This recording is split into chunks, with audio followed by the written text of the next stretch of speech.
and not one stole at all." "I'm sure I don't deserve half the praise you give me," said the virtuous thief grimly. "Well, I'll say this for Pennyways," added Coggan, "that whenever he do really make up his mind to do a noble thing in the shape of a good action, as I could see by his face he did to night afore sitting down, he's generally able to carry it out. Yes, I'm proud to say, neighbours, that he stole nothing at all."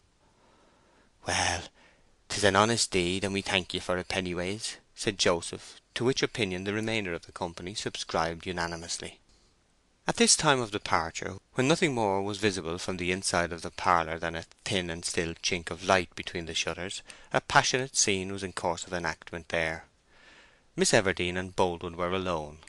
Her cheeks had lost a great deal of their healthful fire from the very seriousness of her position, but her eye was bright with the excitement of a triumph, though it was a triumph which had been rather contemplated than desired. She was standing behind a low armchair, from which she had just risen, and he was kneeling in it, inclining himself over its back towards her, and holding her hand in both of his own. His body moved restlessly, and it was with what Keats daintily calls a too happy happiness.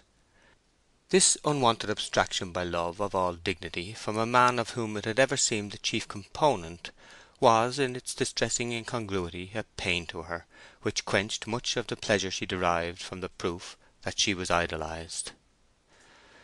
"I will try to love you," she was saying in a trembling voice quite unlike her usual self-confidence. "And if I can believe in any way that I shall make you a good wife, I shall indeed be willing to marry you. But, Mr. Boldwood, hesitation on so high a matter is honourable in any woman, and I don't want to give a solemn promise to-night. I would rather ask you to wait a few weeks till I can see my situation better."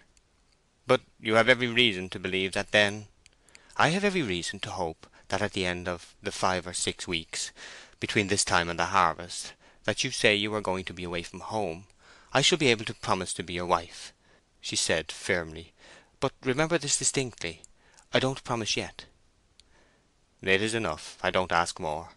I can wait on those dear words. And now, Miss Everdene, good night." "Good night," she said graciously, almost tenderly, and Boldwood withdrew with a serene smile. Bathsheba knew more of him now. He had entirely bared his heart before her, even until he had almost worn in her eyes the sorry look of a grand bird without the feathers that make it grand. She had been awestruck at her past temerity, and was struggling to make amends without thinking whether the sin quite deserved the penalty she was schooling herself to pay. To have brought all this about her ears was terrible, but after a while the situation was not without a fearful joy.